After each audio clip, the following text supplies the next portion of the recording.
አንተማ አውቀህ ነው ገና ለገና ማድሪድ ሊልክ ነው ብለህ ነው እንጂ እንደዚህ ይጃላል እንዴ? በፈጣሪ ስም ሃትሪክ አሬ ወዳጅነት ነው። አልነገሩትም እንዴ እነዚህ ሰዎች? ወርልድ ካፕ የጀመረ መስሎት ነው።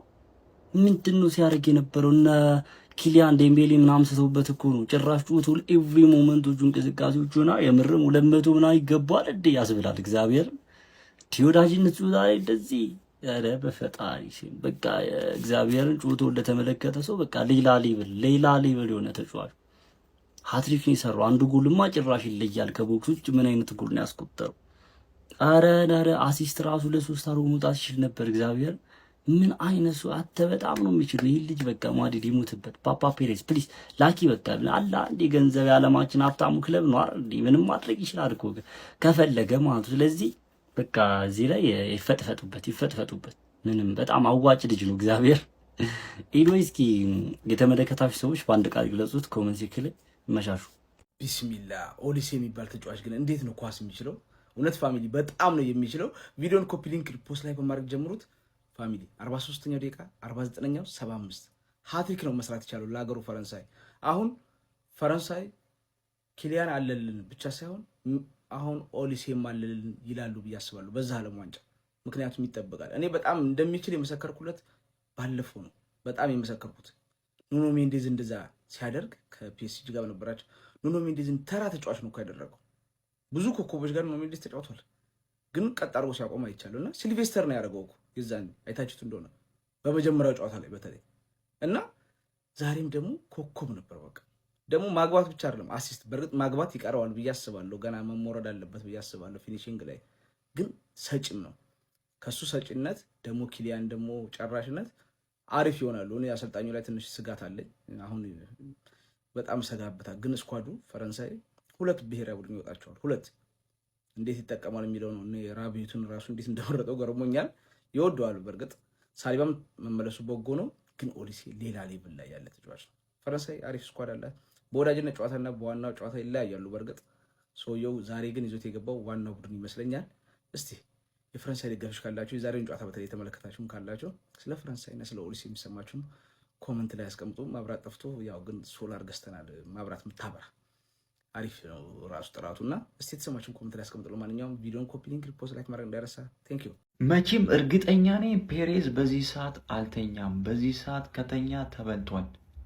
ኦሊሴ ምን አይነት ጎል ያስቆጠሩበት ስማ። ፔሬዝ አሁን ነው መመደብ ያለበት ማለት ነው። ሚገርም ሃትሪክ ሰርቷል ኦሊሴ ማለት ነው። ፔሬዝ ለዚህ ልጅ 300 ካልሆነ ባየር ሙኒኮች የሚቀበሉ አይመስለኝም። ነገ የተለየ ዜና የምንሰማ ይመስለኛል። በተለይ ሶስተኛው ጎል እስቲ ሬት አድርጓት። ስንት ይገባታል? ከ10 ማለት ነው። ሀሳብና ሴታችሁን ኮመንት ላይ አስፍሩልኝ። ይመቻችሁ።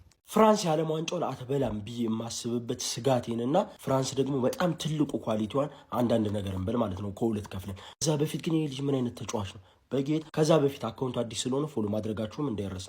ኦሊሴ ምን አይነት ድንቅ ልጅ ነው። 3ቱን ጎል ያስቆጠረው እሱ ነው። 3ኛው ጎል በቃ የተለመደ ሁልጊዜ በቃ እሱ እዛች ቦታ ላይ ከሆነ ሰብሮ ከመጣ ሰብሮ ያገባታል። በጣም ነው የሚችለው በጣም ማለት ነው። ከዛ ውጭ በጣም የምሰጋላት ነገር ይሄ ሜን ካራክተር መሆን መፈለግ። ከፊት ያሉት ተጫዋቾች እንዳለ ጀግኖች ናቸው ማለት ነው። ሁሉም የሆነ የራሳቸውን የመጫወት መፈለግ ምናምን አይነት ነገር ቲሙን እንዳይጎዶ ብዬ እፈራለሁ። ሁለተኛ ደግሞ ዲፌንሲቭ ሚድፊልደር ላይ ማለት ነው የሆነ በደብል ምናምን መጫወት አለበት እንጂ እነዚህ ከፊት ያሉት አራቱ ተጫዋቾች ቤስቱን ተመልከት።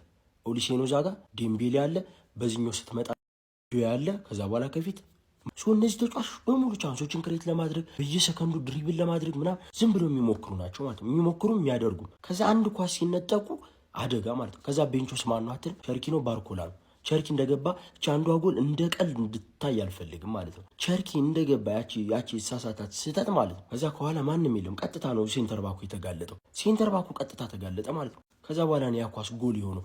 ምልላችሁ ነው ከፊት በጣም ቻንሶችን ክሬት ማድረግ የሚችሉ ተጫዋቾች ስላሉ መሀሉ ላይ አደገኛ ቹዋሜኒ በጣም ጸዴ ነው፣ ግን ካንቴንም ቢሆን ጨምሮ የሆነ አደጋ መፍጠር አለበት ዲፌንስ ሚድፊልደሩ ላይ ማለት ነው። ካልሆነ ግን በየሰከንዱ ካውንተር የሚጋለጥ አይነት ቡድን ነው። ከኖርዝ አይርላንድ ደግሞ በጣም የተሻሉ በካውንተርም ጥራት ያላቸውን ቡድኖች ነው የምታገኘው ዓለም ዋንጫው ላይ ማለት። ግን ነገር በጣም ማስተካከል አለባት። ከዛ ውጭ ግን በጌታስ ኦሊሴ ነው። ከዛ በኋላ ቤንች የማጥቃት አማራጯ ትልቁ ዓለም ዋንጫ ትበላለች ብለህ እንድታወራላት የሚያደርግ ስጋት ነው። እኛም የፍራንስ ደጋፊ ነን ከፖርቹጋል ቀጥሎ። ያው ፖርቹጋል ለሮናልዶ በሚለው ማለት ትቀድማለች። ከዚያ በኋላ ግን ፍራንስ ይመቻችሁ።